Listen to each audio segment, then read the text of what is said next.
first time we talked about the argument for markets and capitalism and some of the problems with it in a democracy. Today, I want to develop a little more the problem of how are we to choose what is the role of markets and what is the role of the state. And one of the things to remember about the domains of what do I as an individual get to do and what does the state do is that the dividing line between what is mine and what is yours, we probably can figure that out.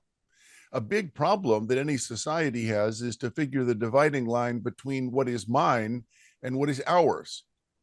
That is, what is it that we get to decide collectively and what things we get to decide as individuals.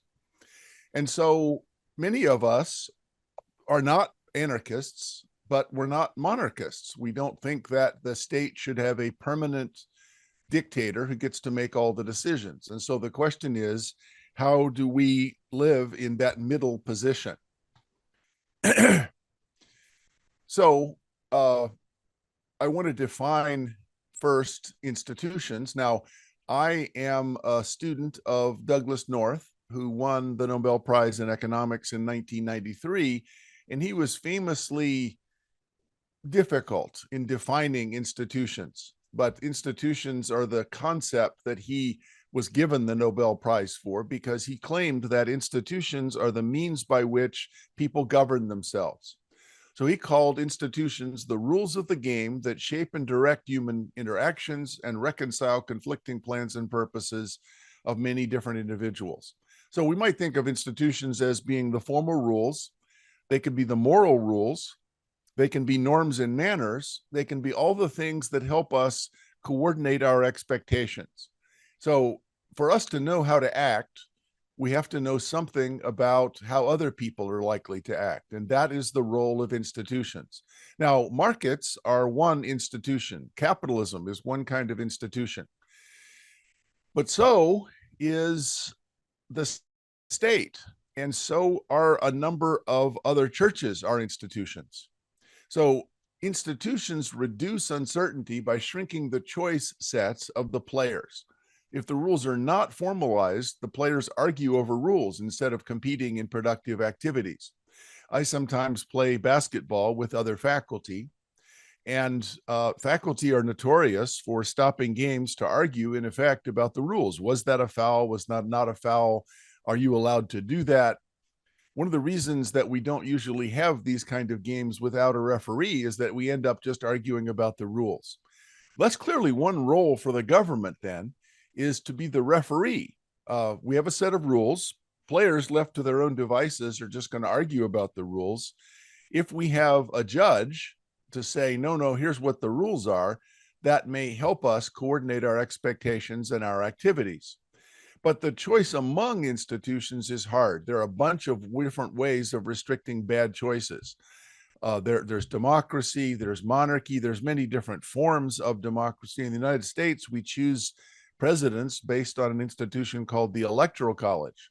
So in less than a week, the United States is going once again to have a gigantic and probably embarrassing experiment in a strange institution for choosing our leader.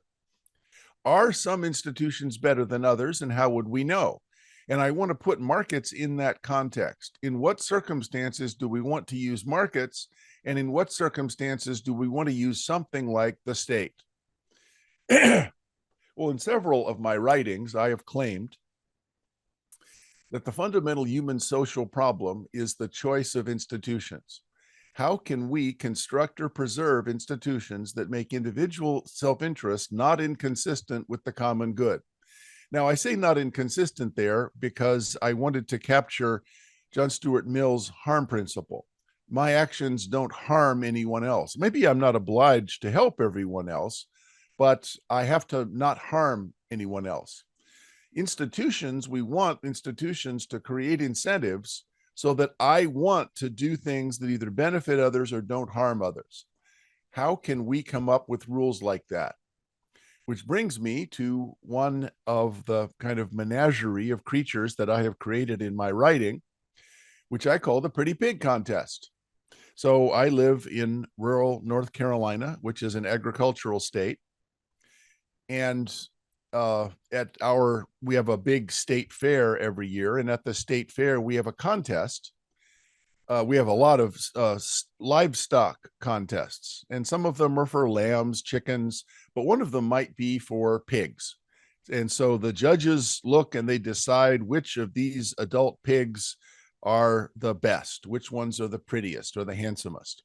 Now, the problem is that adult pigs are not very pretty. So you might imagine this happening. Ah! That is a really ugly pig. So they bring the first pig out and they look at that pig. It's hard to know even what's going on there. There's the tusks going in different direction. You can see his lip curled up, is bristly. We see that first pig and we say, that pig is so ugly. Let's give the prize to the other pig. We haven't even seen the other pig, but this pig is really ugly. We'll give the prize to the second pig. I want to argue that economists, for the most part, have used the market failure paradigm as if it were a pretty pig contest. The market failure paradigm says that markets under certain circumstances fail. And we talked about some of these last time. We talked about externalities, we talked about monopoly, and it's true that markets don't perform well in the presence of externalities or monopoly. And so we say, so the state should do it. Well, notice that that's a pretty pig contest. We look at markets and say, markets are not perfect, therefore the state should do it. But what reason do you have for thinking the state will do better? We need a corresponding theory of government failure.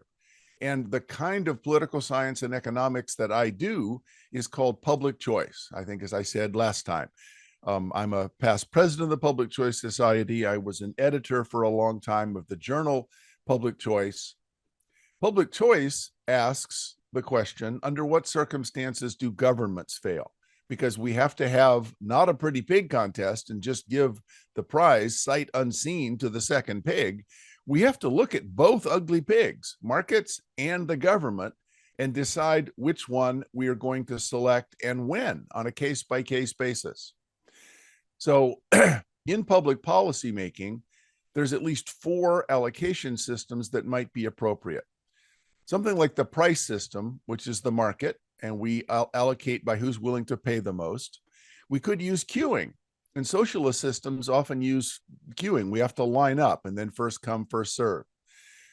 We could use chance or a lottery. And in my class, I give out t-shirts by a lottery. And then some people say, well, I would have liked one. Yes, but it was fair. So because we used a random drawing.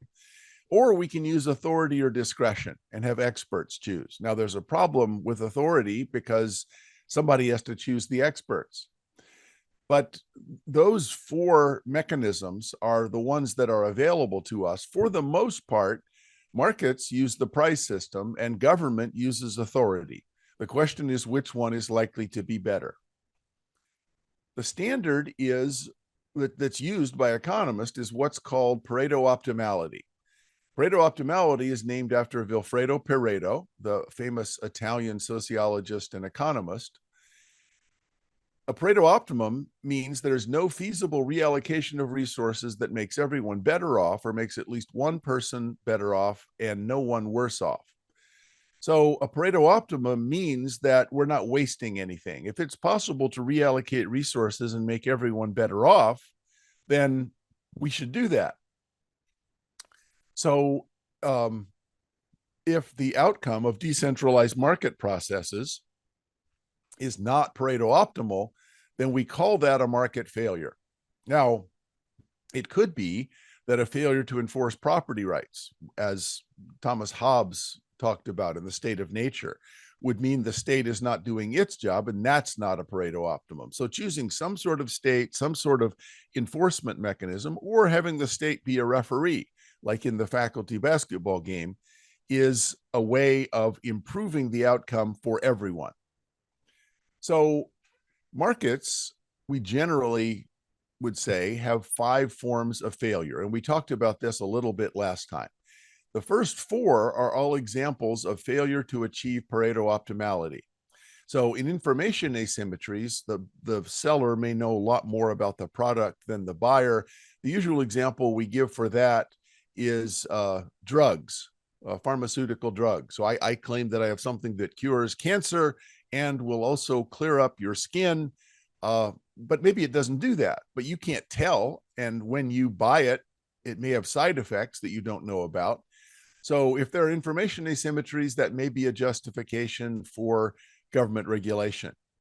Natural monopoly means that we have a problem with concentration of market power. And again, we talked about that last time.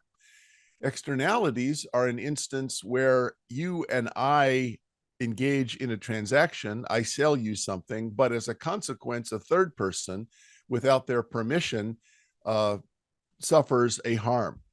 And since the people who are executing the trade have no incentive to take account of the harm imposed on others, that's a market failure. That is not a Pareto optimum. Public goods are instances where people have insufficient incentives to engage in investment because they only get the return to themselves, but it benefits everyone. National defense, education. There are a lot of examples of public goods. They might be provided under a market, but they will be underprovided.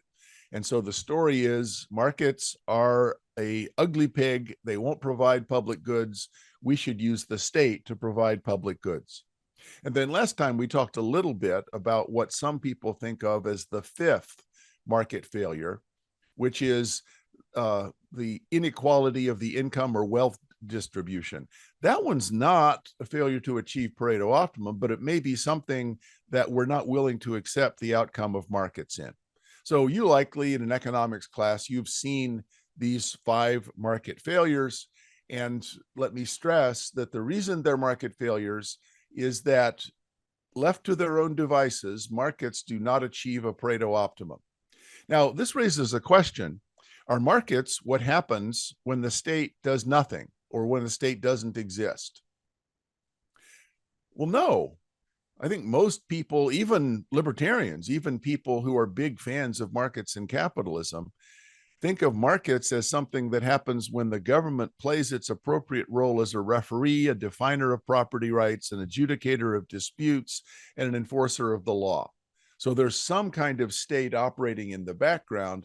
The question is, should the state directly intervene in production and pricing decisions because of these first 4 market failures?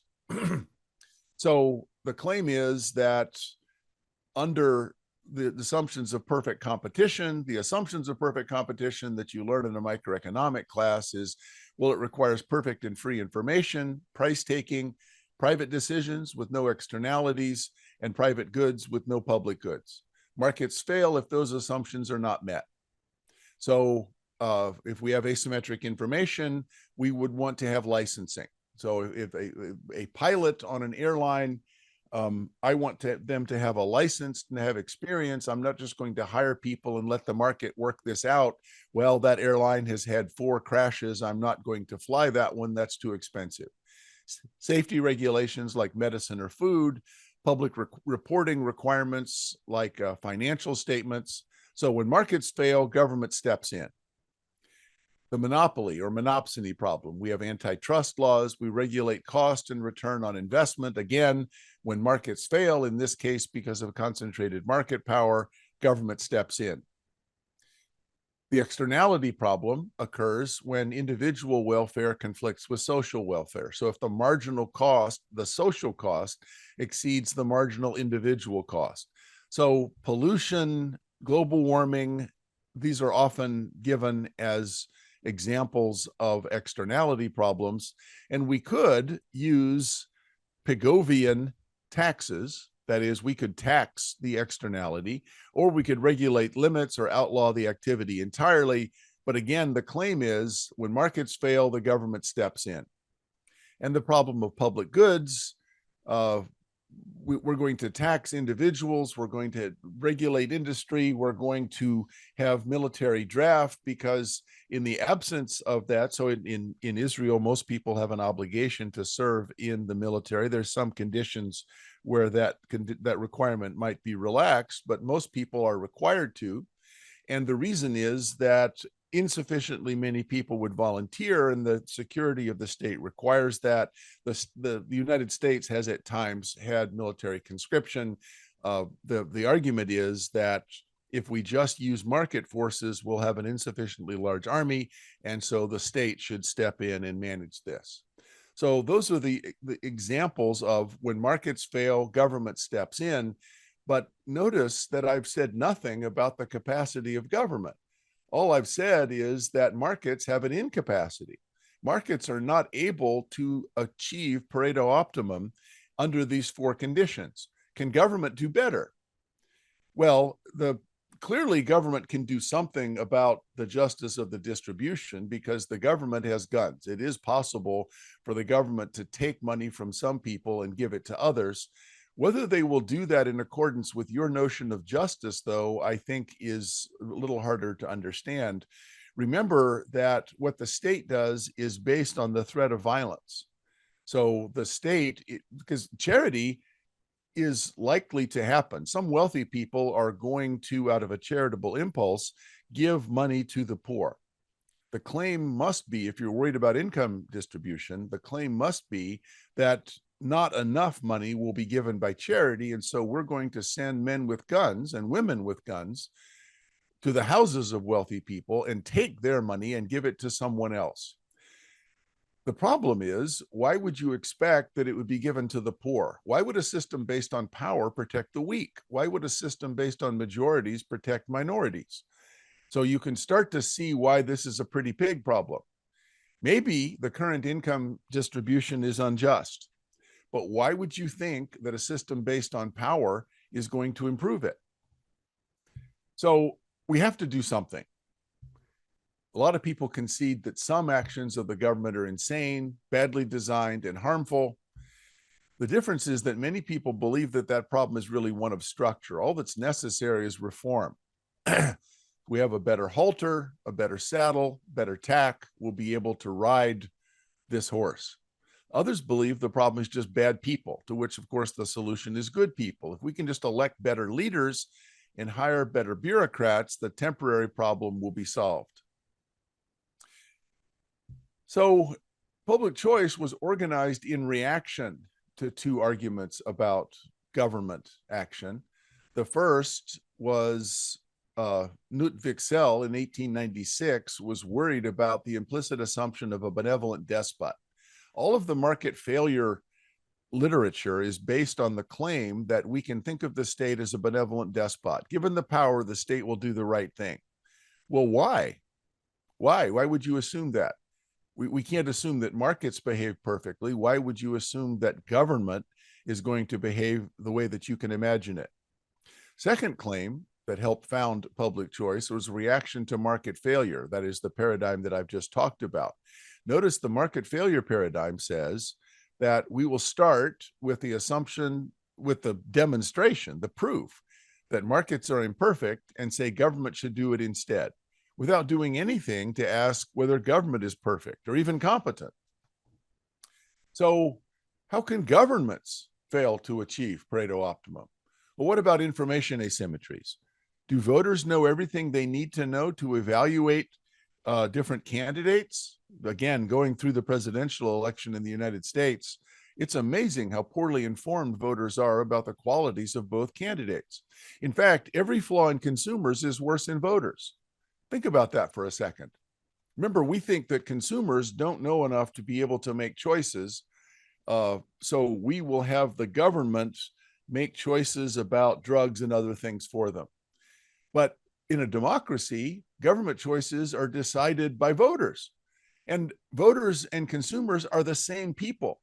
Someone who is too stupid to make choices in the grocery store doesn't become smarter when they enter the grocery booth, the voting booth. They're the same person. And in fact, if I, in a grocery store, buy apples I don't like, I learn because I actually can control which apples I like. If I vote for the wrong candidate, I never learn anything because my vote doesn't determine the outcome. So every flaw in consumers is worse in voters. The problem of information asymmetry is worse for government. It is unlikely government's going to be able to solve that problem. Well, what about natural monopoly? Monopoly means that there is no alternative. And in the United States, we have two large car companies, Ford and General Motors. Well, in the United States, we also have two large political parties. Which is the bigger monopoly? Government is a bigger monopoly than the automobile industry. I have no alternative. There's only the one government. In fact, there is no relationship as abjectly unequal as that between governed and the government. The ruler has more power over the ruled than any market monopoly has. So it seems that if you're worried about monopoly, you should probably worry about government. Externalities.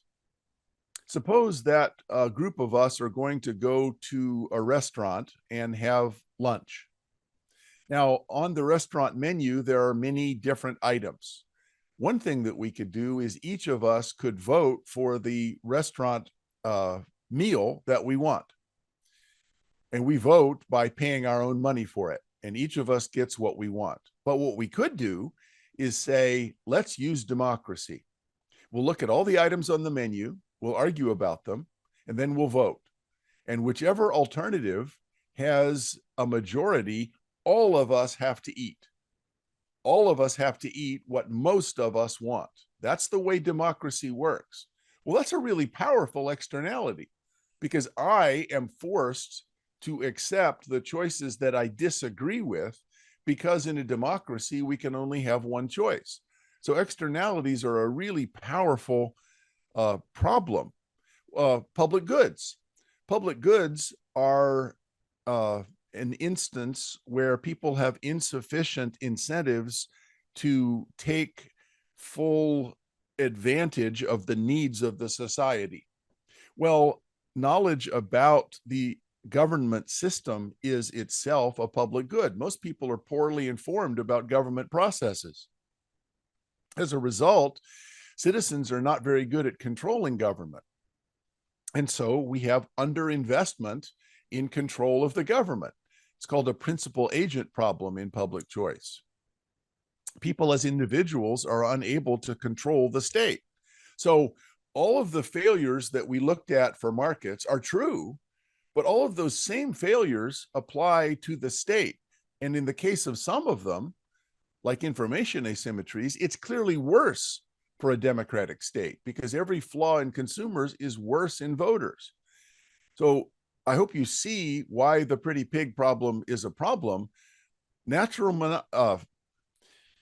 idea of market failure simply looks at the failure of one entity, markets, and concludes that another entity, governments, is going to be better. But there's no reason to expect that.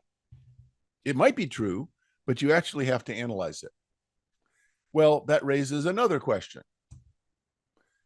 What are the categories of government failure on their own? And I'm not going to talk much about these, but if you were to go on and study public choice, you would find that there are collective action problems, the constitutional problems of controlling the Leviathan, delegation problems and bureaucracy, the democratic coherence problems of Condorcet's paradox and Arrow's theorem, information problems of the kind that Friedrich Hayek talks about, and rent-seeking problems. And we talked about those last time, that government encourages rent-seeking. So there's a lot of categories of unique government failure that markets are not subject to. But notice what that suggests. That suggests that there are probably some people in public choice who commit the pretty pig fallacy, but in reverse. They look at government and they say, boy, government's bad. Government's doing a bad job on this. We should have markets instead. Well, wait, maybe markets fail. You can't just look at the failure of one and then conclude, and therefore the other one must be better. So the pretty pig fallacy operates in both directions. You might look at market failure, say it's imperfect, and therefore we need the state. But you might look at the state, say it's imperfect, and conclude that you need markets. Neither of those is logically valid. Famously, an economist at Cambridge, Arthur Pigou, said, in any industry where there's reason to believe that the free play of self-interest will cause an amount of resources to be invested different from the amount that is required in the best interest of the national dividend, there's a prima facie case for public intervention. So that sounds like he's committing the pretty pig fallacy. So we look, the free play of self-interest, and by that he means markets, will cause an amount of resources to be invested different from the amount that's required for the best interest of the national dividend. That means we don't have Pareto optimality. There is a prima facie case for public intervention. So that's all we need to know to say we need public intervention. Now, who said this? It is not sufficient to contrast the imperfect adjustments of unfettered enterprise with the best adjustment that economists in their studies can imagine. For we cannot expect that any state authority will attain or even wholeheartedly seek that ideal. Such authorities are liable alike to ignorance, to sectional pressure, and to personal corruption by private interest. A loud-voiced part of their constituents, if organized for votes, may easily outweigh the whole. And so I ask my students, who's the source of this quote? People say Friedrich Hayek, Milton Friedman. It was Arthur Cecil Pigou. It was the same guy. And so Pigou is accused by some people of committing what I would call the pretty pig fallacy. But in fact, Pigou recognized that there were problems with the state. And so in some ways, Pigou probably should be remembered as the originator of the public choice perspective. Because if you look here, you can see the state may not attain or even wholeheartedly seek the ideal. That means no Pareto optimum. Such authorities are liable alike to ignorance, that's asymmetric information, to sectional pressure, natural monopoly, and to personal corruption by private interest. And so we have problems with externalities. A loud voice part of their constituents, if organized for votes, may easily outweigh the whole. So again, externalities. He recognized all of the government failures that I had talked about before a long time ago. So the question is, why do the market failure people not take this more seriously?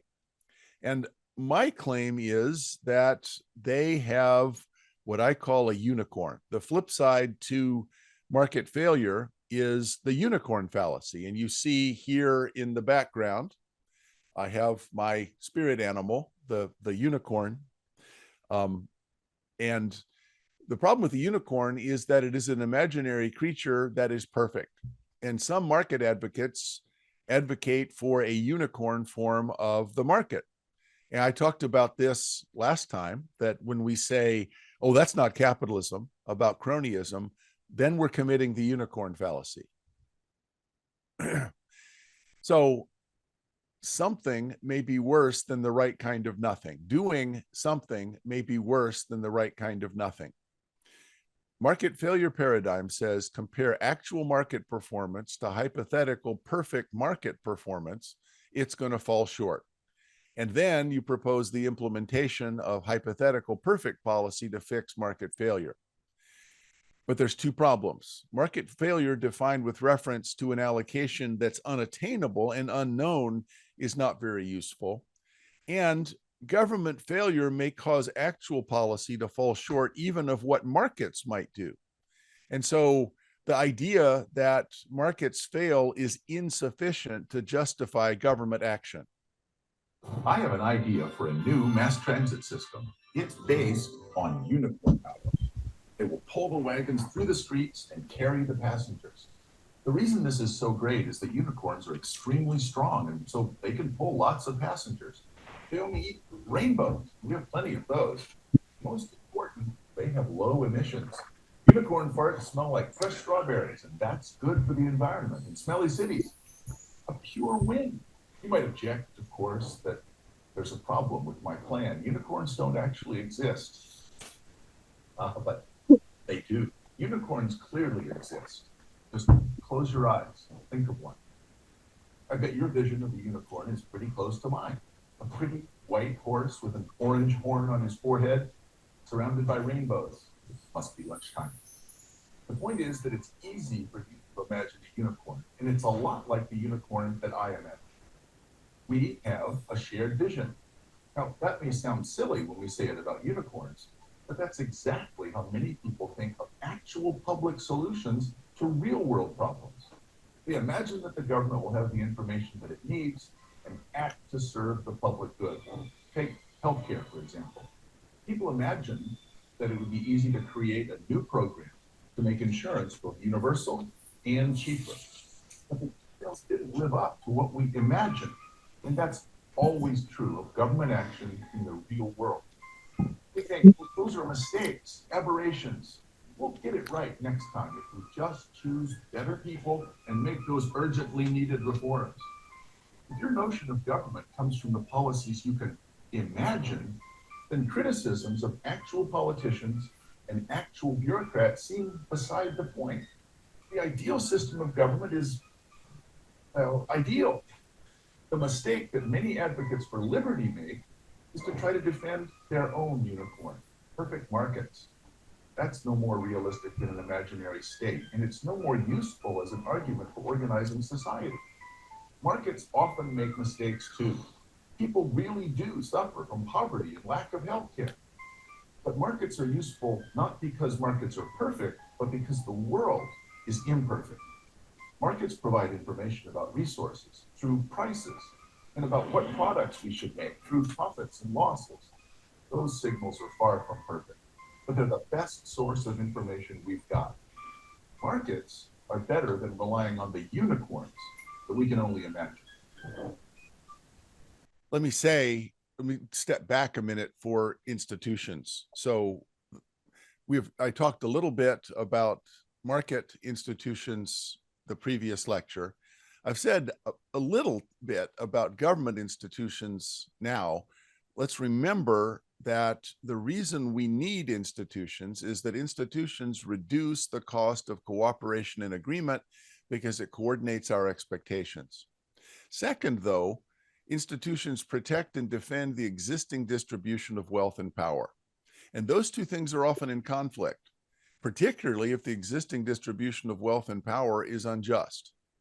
It often happens that the existing distribution of power is unjust, and under those circumstances, a property right system is perpetuating that injustice because the state is using people with guns to protect an unjust distribution of power. So cultural revolutions, a number of countries have had that try to overturn existing power structures. So France, 1789, China, 1966, Venezuela, the Revolución Bolivariana in 2000. Well, the headline there says Venezuela doesn't need capitalism, but rather a deep application of socialism in the Bolivarian Revolution. It turns out that hasn't worked out perhaps as well as people had hoped, but maybe that wasn't real socialism. So the problem is, if you destroy institutions, you don't get new institutions, you get chaos.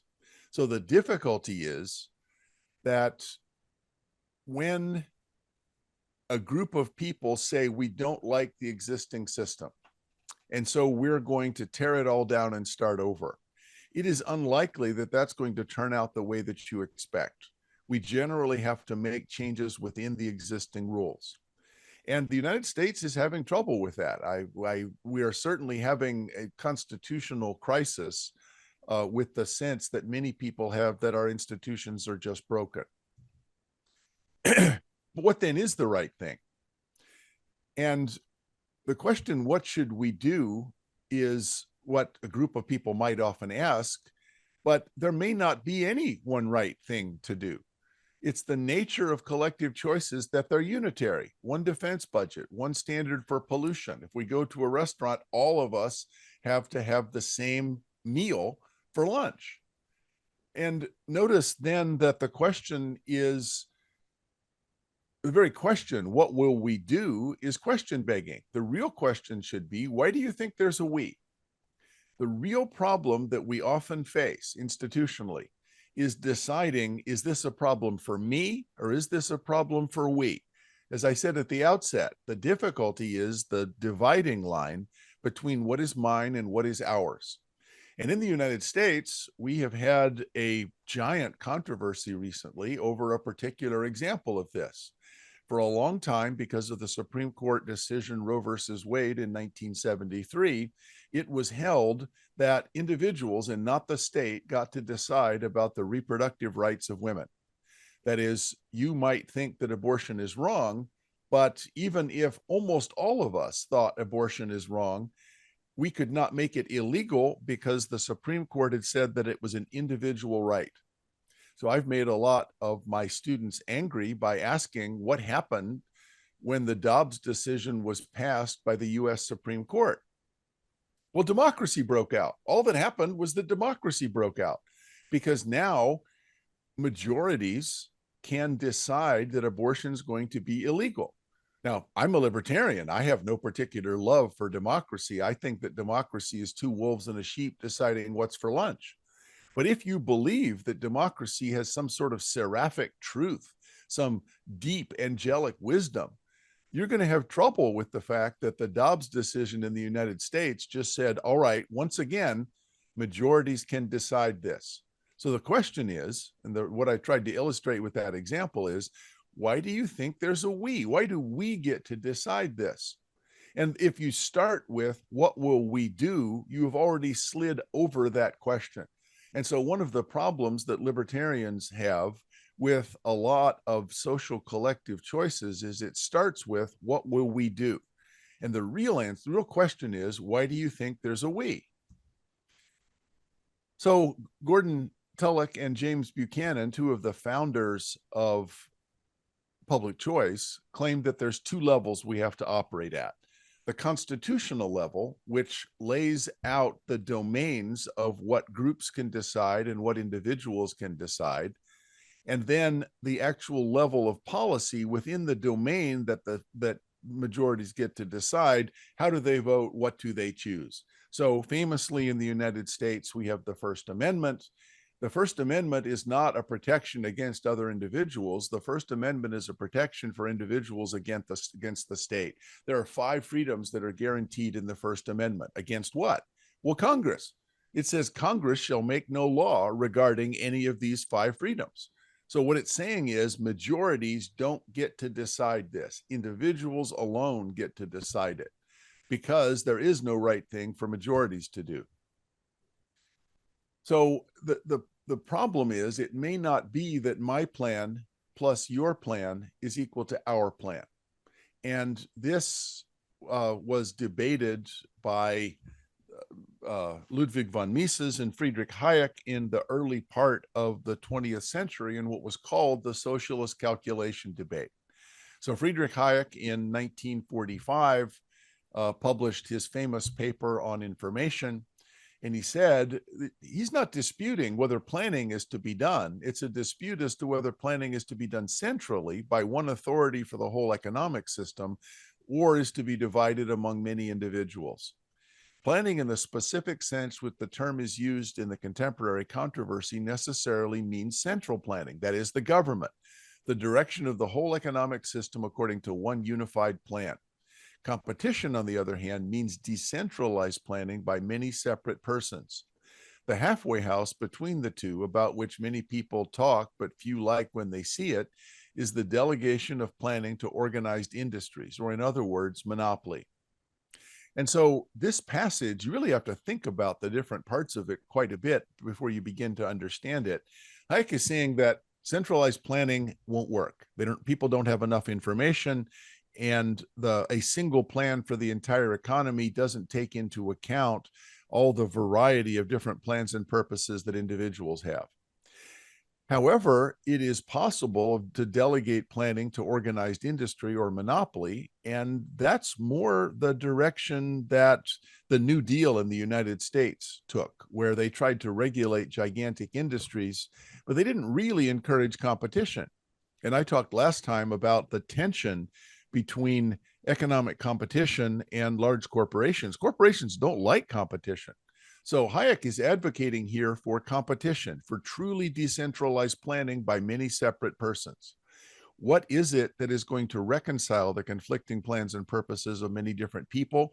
And the answer is the price system. Suppose that there is an empty lot in a city. I want to build a restaurant there. You want to build an apartment building. Well, who gets it? In a market system, it's whoever is willing to pay more because they believe they will get the highest profits as a result. So I borrow money against my future profits and I make an offer saying, I'm going to build a restaurant. You do the same thing, saying you're going to build an apartment building.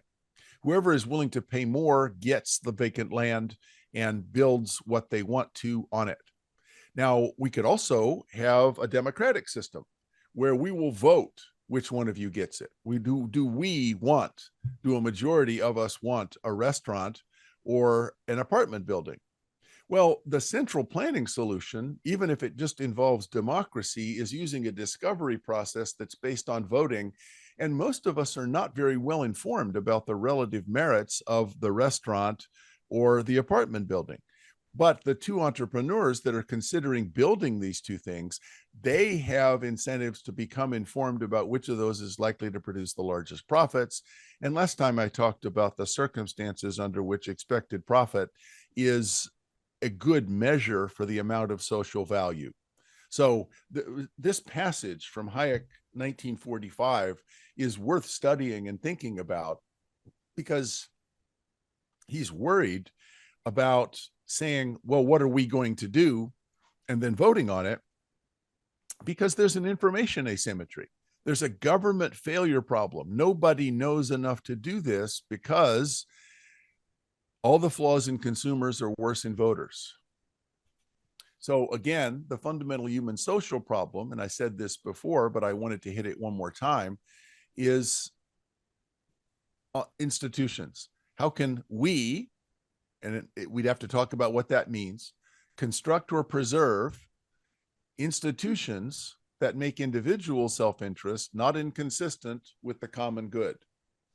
Well, individual self-interest might mean that people act in ways that make them better off, but under some circumstances, they might also be concerned with the common good. Jean-Jacques Rousseau said that we should be concerned with the general will. And in fact, many of our programs, we try to train children to be moral. We try to train children to be patriotic, to care about others, to feel like they're part of something larger than themselves.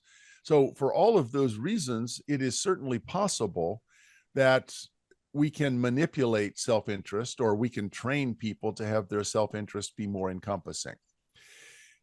A real problem with this is, what is the common good? Well, let's take a step back and talk a little bit about institutions and authority. And I've tried to compare here. On the left, you see a person trying to persuade the group to vote for their policy. And on the right is a stock exchange. And in that stock exchange, all of these individuals are arguing, in effect, about what is the value of resources. The way that we figure out what the value of resources is that some people think the price is too high, some is too low. And when we continually buy and sell, we adjust price in the direction of a more accurate reflection of the opportunity cost. So there's two quite strikingly different institutions there. So we often have to decide things in groups. Institutions for groups are like habits or character for individuals. So what are the value of resources? How should they be used? What is good? What is bad? How can we treat each other? We decide those things in groups. But there's three problems. First, we are diverse. We have conflicting plans and purposes. We have different things that we want. Actually, if you're just driving on the road in a busy city, I want to go fast. You are ahead of me. I would like to get around you. We have to have some rules for controlling that. Information is dispersed and hidden. No one has all the information that they would need in order to make collective decisions. And so institutions require some kind of discovery process. We have to get the information. Markets, the discovery process is prices. In democracies, the discovery process is voting. And of course, those are really different discovery processes. The information that they elicit are very different. And the big difficulty that public choice theorists see is that as a consumer, I at least have incentives to investigate my choices because I am responsible for the choices that I make, the kind of car that I buy, the kind of cereal that I buy. If I make a bad choice, I'm stuck with it. For voting, I can't really influence the outcome. My incentive to acquire accurate information is quite attenuated. And so every flaw in consumers is worse in voters. Feedback in an institutional system should be immediate, and it has to be accepted as legitimate. I have to believe it. And so the question is, how can institutional authority solve this problem? So I have argued, and I may immodestly call it the Munger triangle. If you Google Munger triangle, you will find this. A number of people, it was taken from my 2000 book. And in that book on public policy, I claim that there are three legitimate sources of truth or authority. There are three legitimate sources of truth or authority. There's markets, which primarily use prices as a discovery process. There's politics, which primarily use voting as a discovery process, and expertise, which uses accumulated knowledge or science. And in any policy discussion, you can see a debate among these three things. And so the title of my book was Policy Conflicts. My claim is that most of the time, if you see a debate, it is a conflict between at least two of these sources of authority. The result is that if you have disputes between different sources of authority, you're getting different policy domains. But if you recognize that we're always seeing conflict, trade-offs, war, basically, among these three sources of authority, it explains a lot of the debates that we see on public policy. Markets try to reconcile the conflicting plans and purposes of having people direct resources to their highest valued use. Information is discovered through the generation of prices, and feedback is provided in the form of profit and loss. And I elaborated that system last time. It's not perfect, but it generates information in ways that other systems are not likely to do. And so what Friedrich Hayek showed in his 1945 paper on information, and what the collapse, the failure of socialist systems over and over around the world because of central planning have revealed, is that it's really difficult to get the information you need to decide about the value of resources without some kind of price mechanism. And if the price mechanism is being manipulated or regulated to achieve other social goals, that is, we have a ceiling on price to make sure that rents don't go too high. We have a floor on agricultural prices in order to ensure that farmers earn a living wage. Those distortions in the price system are going to create incorrect allocation of resources. So we can't have it both ways. We can't say we're going to use market prices to reveal information and say we're going to manipulate market prices to achieve social goals. If you're going to use markets, you're more or less required to accept the generation of market prices in order for profit and loss to tell you something about the social value of those activities. Politics reconciles conflicting plans and purposes by directing resources at popular uses. Information is discovered through voting or negotiation, and feedback is through elections if you're lucky, or internal revolutions or external aggression if you're not. So you might get a civil war, or you might get external aggression. If one country is so weak politically, another country might take it over. Well, that sounds pretty serious. Now, so there's some things that we are going to use politics for, but it's not clear that politics is obviously going to be better than markets, even if markets fail. So we're back to the pretty pig problem. Many people think of politics as a kind of unicorn because they can imagine politics that works really well. That's not the way politics actually works. And I'm always surprised that many of my friends on the left, who are really big fans of the state, really hate Donald Trump. Well, Donald Trump is the state. If Donald Trump is president, he is the state. It's not the unicorn that you can imagine. the state actually is imperfect in the sense that the choices that the feedback we get from elections may not be something that you actually like, because every flaw in consumers is worse in voters. And then experts. Experts reconcile conflicting plans and purposes through approval by authority backed by coercive force. So information is discovered through revelation or research, and the feedback is experiments, peer review, revolution, and external aggression again. Now, expertise could also be religious. There's a number of countries in the Middle East where authority is primarily religious rather than secular. And so they are theocracies. They're trying to achieve the restoration of a caliphate or some kind of conception of a religious government, and expertise on the contents of sacred texts is what constitutes expertise. So we argue about the content of our sacred texts, and that's how we decide what the law is. Expertise can also be science, but I wanted to recognize that expertise is not necessarily science. If we have given credit to some other source of authority, expertise in the contents of sacred texts might also be the source of authority. So to remind you, if we look at that triangle, those three sources of legitimate authority are always going to be in conflict. And the difficulty that we face is trying to draw the lines between saying where the separate domains belong. So let me say a little bit about choosing in groups. I have a book, was published in 2015 with my son, Kevin, called Choosing in Groups. And the idea of that book is to talk about the problems of institutions that allow us to make social choices that are binding on each other using something like voting. Now, this supposedly is a painting, a drawing of the French Committee of Public Safety after the revolution in 1789. And notice the differences of opinion. The person on the right appears to be clapping his hands, a well-dressed nobleman. He's saying, yes, that's great. The person in the middle there with his shirt open, pointing his finger, is arguing about something. The guy in the middle with his hands on his face like this is appalled by the outcome. So one of the problems with groups is that we're likely to disagree. And the big difficulty that we face in politics, and in fact, the way that I've defined politics, is that politics has to be a way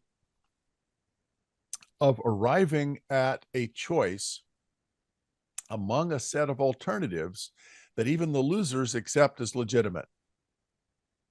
Politics is a way of choosing one alternative from a set of alternatives that even the losers accept as legitimate. So if you have an election, and in the election, one person gets 60%, the other person gets 40%. The person who gets 40% says, well, I lost because we use majority rule. I guess that's okay. Politics can break down if the people who lose do not accept the outcome as legitimate. And so one of the difficulties in choosing in groups is to have institutions and rules that people accept as legitimate. So again, we're back at the Buchanan and Tulloch two stages, two different levels. We have a constitution, which is rules about rules. They specify how to decide, how we're going to decide. This is the way that we make choices. And then we have the day-to-day business of the group where we have a vote. Maybe you want to choose a speed limit. I think the speed limit should be 40 kilometers per hour. You think the speed limit should be 80 kilometers per hour. You're doing 80 kilometers per hour. The police pull you over and say, you're going too fast. And you say, yeah, but I didn't consent to that. You consented to the rule. You consented to the notion that we will decide by majority rule. You did not consent to the actual choice of 40 kilometers per hour because you preferred 80 kilometers per hour. But the justification for making outcomes of groups binding in a majority rule democracy is that we have all consented to the constitutional rules that say we will decide things by majority rule, even if we don't consent to the actual outcomes in the sense that we don't support them. And so politics can only work if people perceive the constitutional rules as being legitimate. And so that going back and forth between the two levels, are the rules themselves legitimate, makes it more likely I will accept an outcome that I disagree with as being legitimate. So the difficulty, I just thought this was a striking picture in light of Adam Smith's Man of System. So these are human beings moving around a chessboard as if they were pieces on a chessboard. Adam Smith famously had in the Theory of Moral Sentiments the quote about the man of system. So what Adam Smith said was, the pieces upon the chessboard have no other principle of motion beside that which the hand impresses upon them, but that in the great chessboard of human society, every single piece has a principle of motion of its own, altogether different from that which the legislature might choose to impress on it. So the man of system believes that you can move people around like you're moving people on a chessboard. But in fact, people want to move themselves. And so in a democracy, you may not be able to impose the rules, even if you think those rules are good. And the man of system wants to impose those rules. Now, to be fair, Adam Smith was actually writing about when he wrote this passage, he was worried that people would try to impose market systems when people didn't fully support market systems. So again, you can be a supporter of the market unicorn. So we have conflicting plans and purposes. We have an individual autonomy and the things that we want to accomplish. So experts or religion impose consensus by requiring compliance. And we do this in public health or military units because under those circumstances, having everyone do what they want, maybe in the case of vaccines, or a military unit will decide how we're going to operate, that has to be top down. Political systems generate consensus based on conformity because we have some sort of actual consensus. Market systems generate consensus based on diversity, what to eat, whom to marry, what movies to watch. And in fact, if someone else is willing to pay more for that property, I want to have a restaurant, but they'll pay more to build the apartment building, I might even agree and say, okay, you can build the apartment building. You're willing to pay more than I am. You have outbid me if I accept the underlying rule that market processes are how we're going to decide. Well, I have gone for an hour. I have about another 100 slides and a lot of questions that I could anticipate answering. But let me stop there and ask if there are questions so that we have enough time to talk about the things that you would like to talk about. Thank you very much. But I wanted to ask, this whole idea assumes a politics of form rather than a politics of content. And generally, I'm in favor. But I think it's a politics without emotion and romance. But in Israel, we don't have a broad agreement on these matters. We don't agree on the rules of the game. We don't have even a constitution. So I wanted to ask, can we even go to this direction? I feel like we're in a much earlier stage. This seems like a politics of form, or I would say process, rather than of content. And I have a bias, and it may be American centric, but I think it is liberalism. And if you don't accept liberalism as a starting point, it means that people don't have the right to have certain opinions. So liberalism says that we have autonomy. We have the right to argue for what it is that we want to advocate. And so we then have a process by which we decide what the nature of the rules and the nature of the society is going to be. It might be that you want to go in the other direction and your society has the content that you want it to have on the way in. There are certain religious or social restrictions that this is who we are, this is how we operate. That would be more a politics of form. So I admit that public choice generally is coming from a liberal perspective. In the European sense, American liberalism has become something weird. But liberalism in the European sense is the claim for individual autonomy, you are entitled to your opinions if you can persuade other people to share them. And so it is more focused on process. And the United States is more focused on its own constitution, but saying that Israel doesn't have a constitution is not right. It doesn't have a written constitution, and the constitution is very much in contest. And so I don't mean to kick a hornet's nest, but the actions by the Netanyahu government in changing the way that the Supreme Court works would be a way of amending the Constitution, the unwritten Constitution, in ways that have substantial changes for the way that the society operates. So if the Supreme Court is able to say this law or this action by the government does not conform with the politics of content that Israel has decided on, then that in effect is a constitution. If that's stripped away, that really would be a substantial change. So you're quite right. But I would say that Israel does have a constitution. It's just not a written constitution, but people do have a sense this is the way that we do things. And if you do something differently from that, even if you agree with what's being done, the process that is being followed, you might disagree with. So the Constitution might or might not be written, but Israel for a long time did have a process that was used and that was accepted as legitimate. And that may change. And that would be, as I said, I'm skeptical of that. If you tear down institutions, you don't get new institutions, you get chaos. So I would be concerned. First of all, I love the unicorn. It's a bit scary at the beginning, but now I'm starting to get used to it. Well, it is both scary and happy. So it's the ambiguity that enriches. Thank you for the example of the unicorn.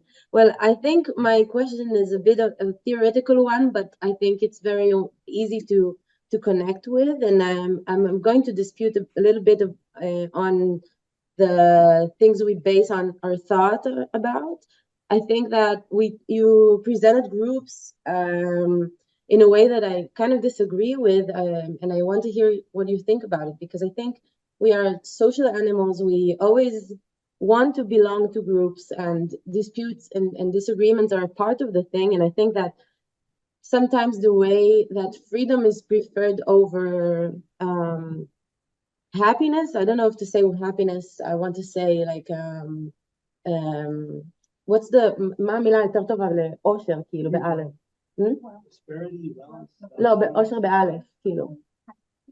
Yeah, so happiness, but in a well-being or happiness. I want to say that we often, as human beings, we give up our freedom in order to feel like we belong to something, in order to have a sense of meaning.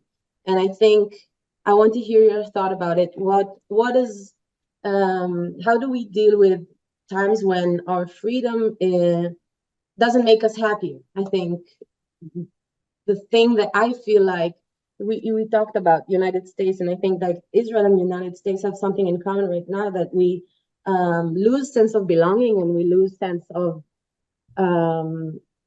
what is right for us as a group. And sometimes we maximize freedom, but we have to really reconnect to the feeling that we are all connected, and that our lives are not separate from each other.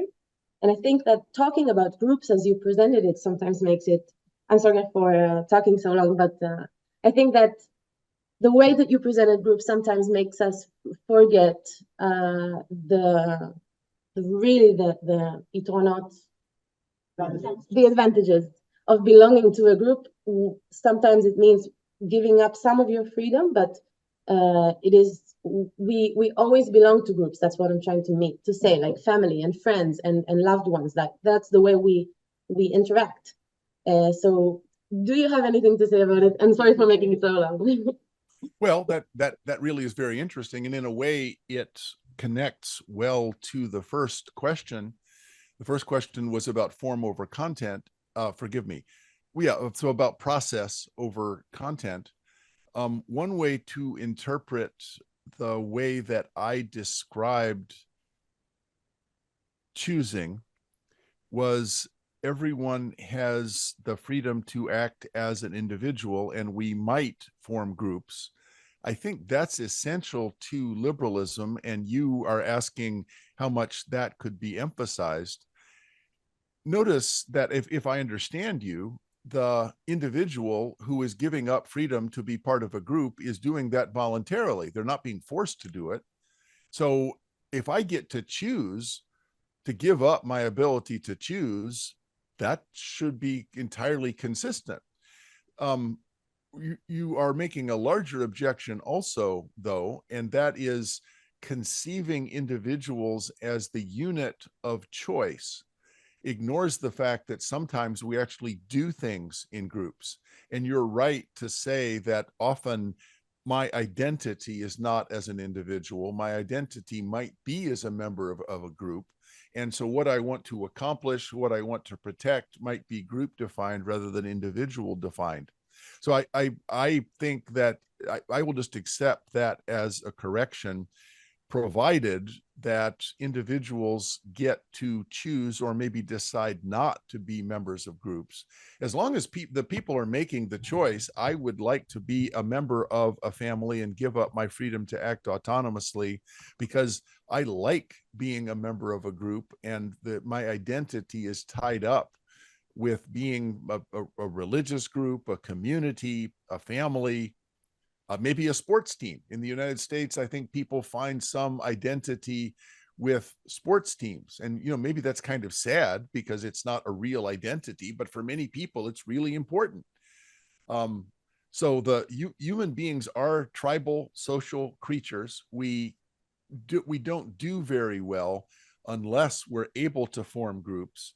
And you're right that the ability to form groups, and I don't mean political groups, I mean social groups of the way that you meant. I think that's an important part of liberalism, but it's not something that I said. So I would accept your dispute as being a friendly amendment that I should have accounted for. So thank you. I wanted to ask about the point of natural monopoly and government failure. From what I've learned in university, the state has the monopoly over power. So it's kind of an inherited thing that they have the monopoly over power. And of course, it's going to be like, is it a failure if it's an inherited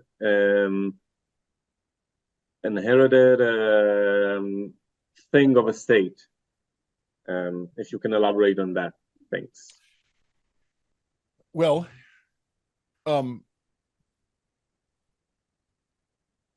it is a failure to achieve Pareto optimality suppose that the government acts badly and I try to resist. You're quite right that Thomas Hobbes showed that one of the things that is essential is for the state to have a monopoly on the legitimate use of force. And in fact, that was Max Weber's definition of the state, is a geographic area where there is a single entity that has a monopoly on the legitimate use of force. My question, I remember we started out, the title of my talk is I'm not an anarchist. I think there should be a state. The question is, should the state be in charge of deciding what we eat? Should the state be in charge of deciding whether women have reproductive rights? And the fact that the state has a monopoly on the use of force doesn't mean the state gets to use that force in making those decisions. But suppose that the state decides it is going to do that. How would you resist? What is your alternative? And so the problem with the state is, since it must have a monopoly on the legitimate use of force, how do we prevent the state from bursting through the constitutional restrictions on domain and having the state do other things that we don't want? So this is called limiting Leviathan. The public choice problem is limiting Leviathan. We need Leviathan. Leviathan is this enormous creature that's very powerful, and it has to have a monopoly on the legitimate use of force. But if the Leviathan bursts the chains that restrict what the state can do, and the state starts dictating religious choices, personal choices, we have no recourse because it's a monopoly. So when I say that it is a failure, I don't mean there should be no state. What I'm saying is that we need to have binding restrictions on the scope of what the state can do. So if you were to draw a Venn diagram, there are some things the state has to do. I'm not an anarchist. We want the state to do those things. It has to be a monopolist. That's great. Otherwise, you get Somalia. Somalia is very bad. There's no monopoly on the use of force, and you have all these warlords constantly warring. It's very close to the Hobbesian state of nature. You're not wrong. But I don't see how we can limit the explosion of the power of the states into other domains, since the state is a monopoly, and since as a monopoly on the use of force. So what I'm advocating for is binding, effective constitutional restrictions on the domain of state actions, not the existence of the state. So you are right to say the solution is not let's get rid of the state monopoly. The solution is to limit the domain of the state. I want to ask, I feel like you convinced me about most of the market failures and why public choice has good arguments. But the one thing I'm not sure I'm convinced yet is externalities. And what do you think? I'm not sure that I understood how public choice can deal with global concerns like global warming, climate change, and especially global and not domestic or national. Yeah, that is a great question, because what I said was ambiguous. So what I said was that a big problem with government is that there are externalities in government action, because if a group of us decide to do something, all of us have to accept the outcome. So if a group of us choose a presidential candidate, all of us have to have that president.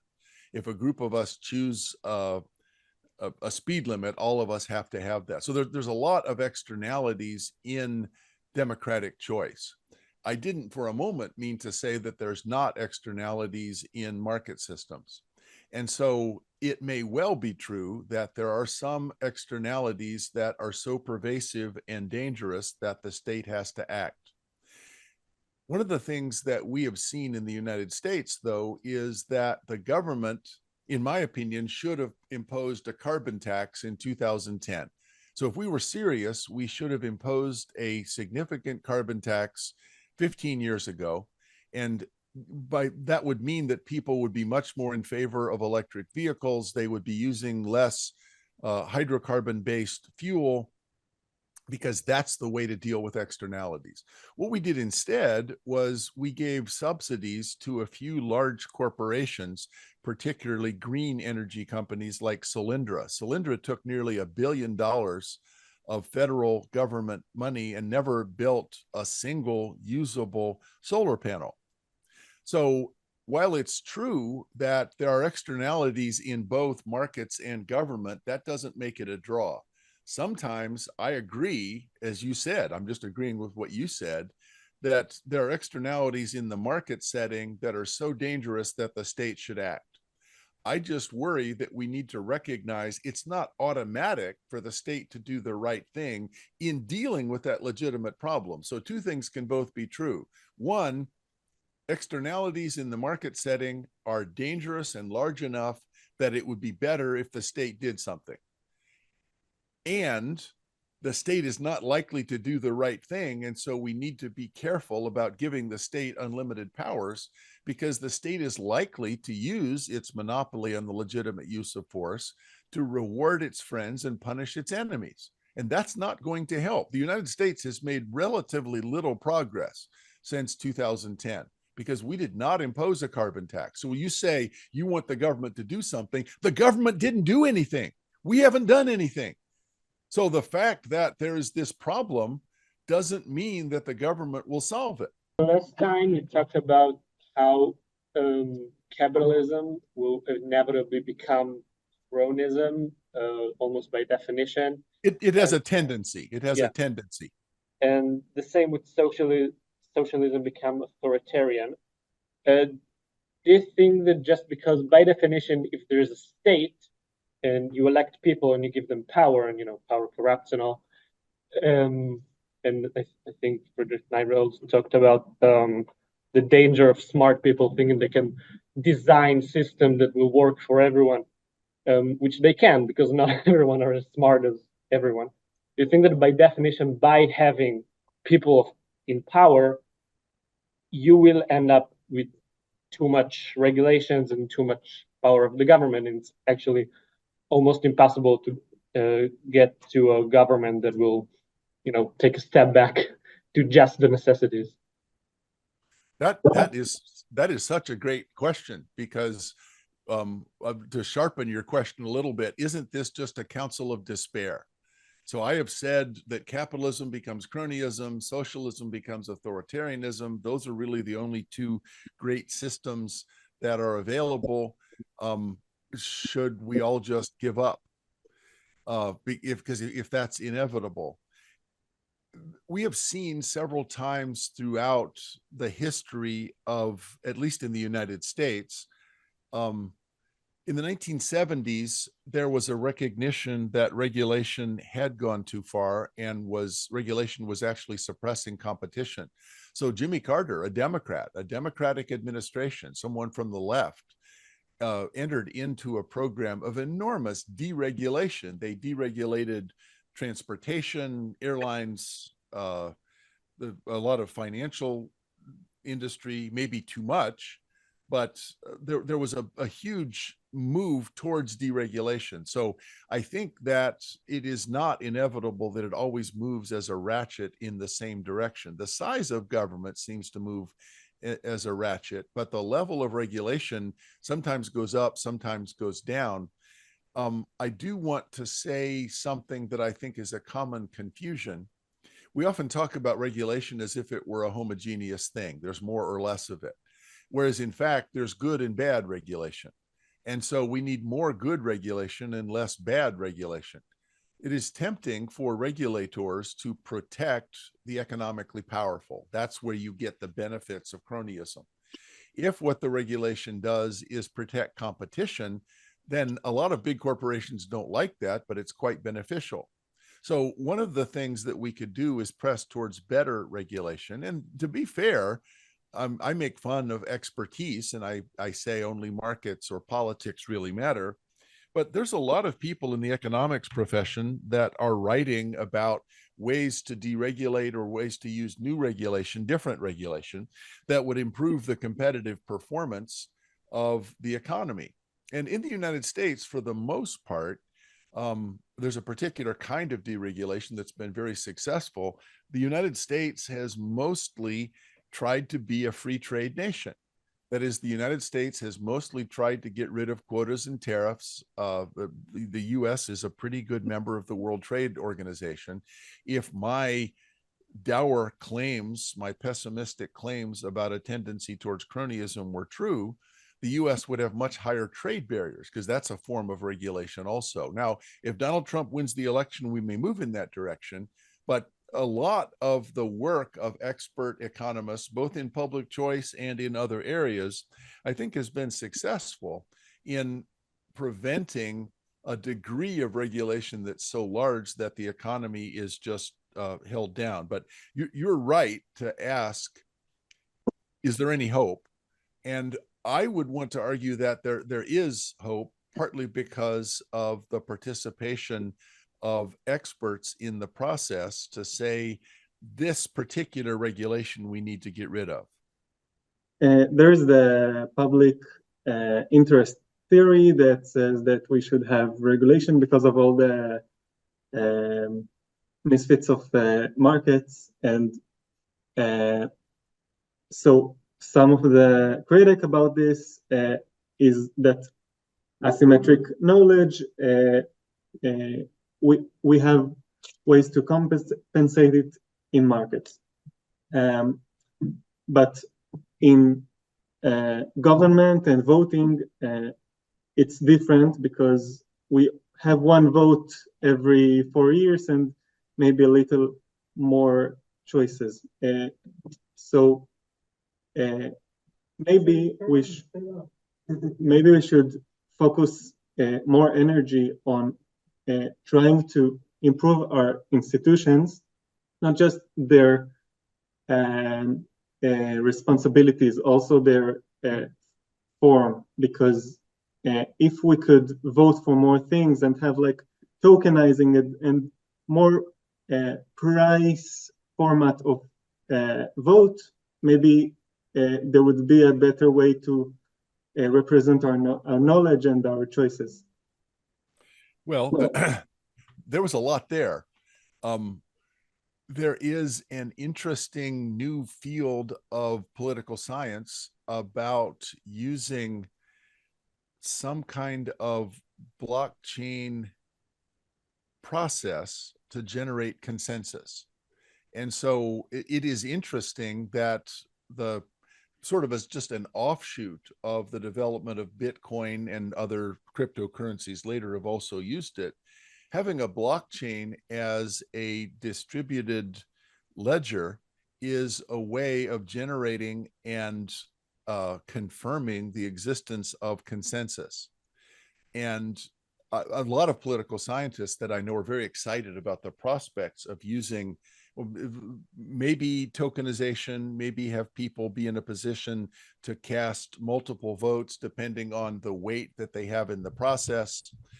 The big difficulty that I see with that is that it is not likely to be widely shared, at least at the beginning. A lot of people in the United States, we distrust the safety of ballots that we already have.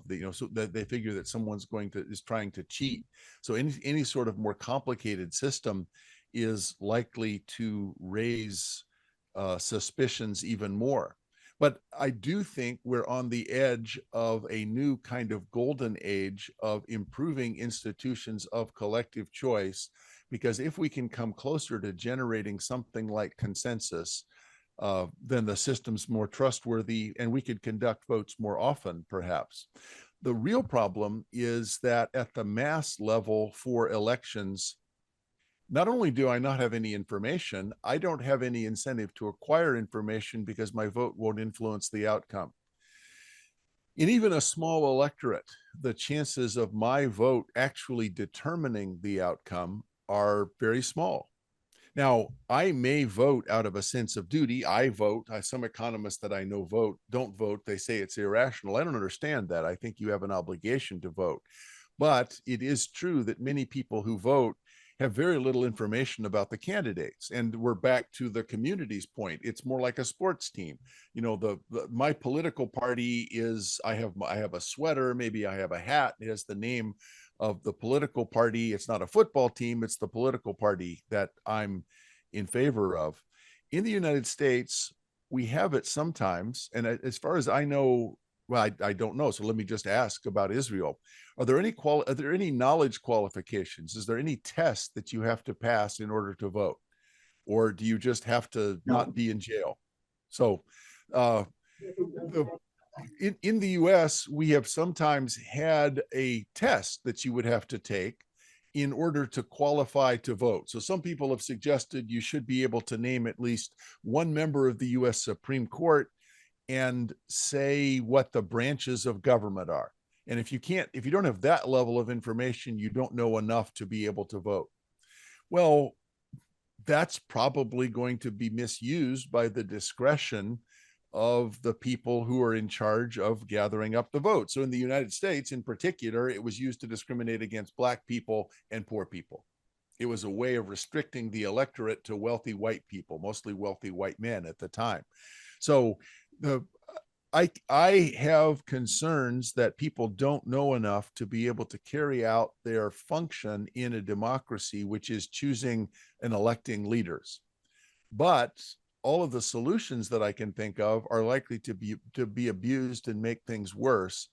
I do wonder if we're not going to make some progress with using blockchain or some other consensus generation and checking mechanism that is going to help us make elections and the process of collective choice more reliable. So I am sympathetic to that.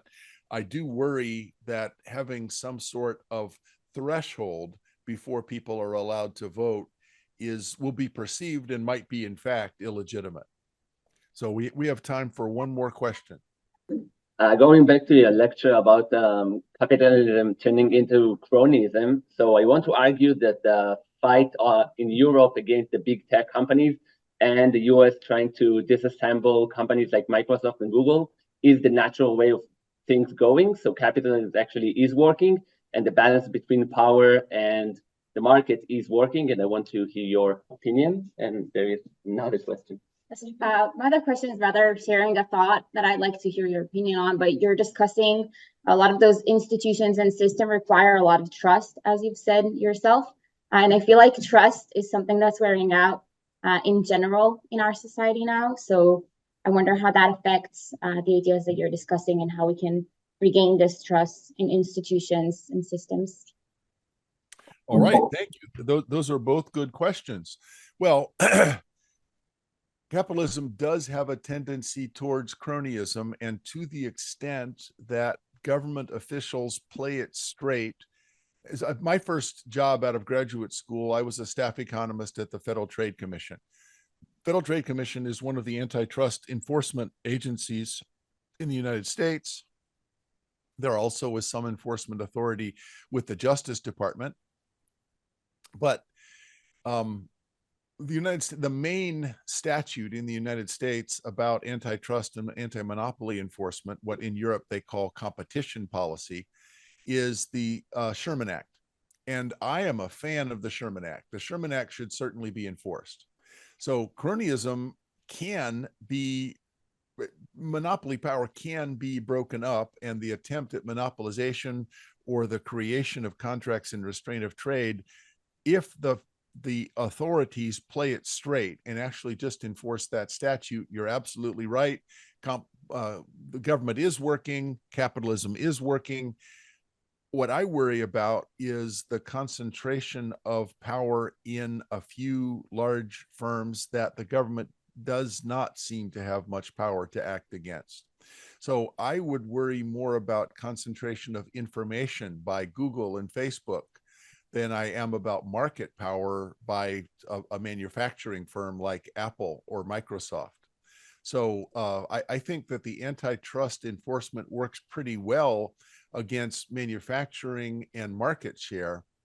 The concentration of control over information, I don't think we have any tools really to address, and breaking them up wouldn't help. Because the reason that these platforms are so large is that people all want to go, with old people at least, all want to go to the same place so they can show each other their cat videos.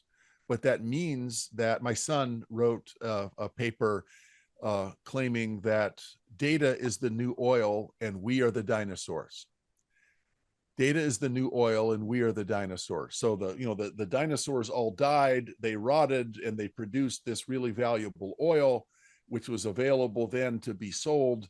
Well, data is being produced by the fact that we are constantly participating on social media, but we're not getting any benefit from that. That's just being thrown off. That information is being collected and used in ways that we don't know. I don't know that the anti-monopoly regulation is working very well against that. So I would agree with you in part that for the traditional kind of manufacturing and commerce, yes, we're doing okay, and I'm a fan of the Sherman Act. I'm not so sure about social media because it's really kind of a different thing. The question about trust is a terrific one, and this is always a problem in democracy. There is an asymmetry between two kinds of statements. One is, here is what I think we should do. Here is my argument for why you should vote for me because I am a good candidate. That's boring. No one wants to listen to that. My opponent is a cannibal and barbecues and eats little animals. That's much more interesting. It's not true, but it's much more interesting. So if I can tell insults about my opponent is a liar. My opponent is a criminal. And both of us say that, it ends up that voters believe us. So there is an incentive for politicians to exploit the fact that negative messages are more interesting. And as a result, if both candidates, and this is clearly happening in the United States, we are losing trust in electoral institutions. My impression is that it is happening in Israel because of the, not for everyone, but for the the problems with the Supreme Court and the, well, my impression is it is also happening in Israel for whatever reason. A big part of that is that in the short run, individual politicians benefit from exploiting the lack of trust, but the entire system is harmed. And there used to be group norms where parties would say, no, don't do that. That's bad for us. And individuals have become more powerful than parties in many democracies. And so as a result, we're seeing a decline in trust.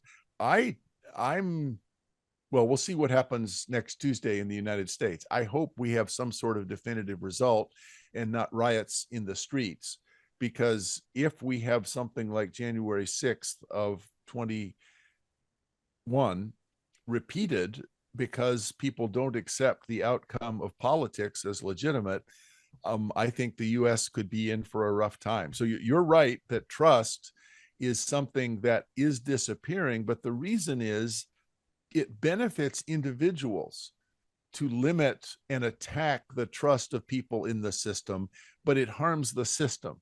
And for the system to be self-correcting, the parties have to prevent their more extreme people from engaging in those kinds of attacks on trust. Okay, thank you so much. Take care. Hey, thank you. See you. Nice to meet y'all.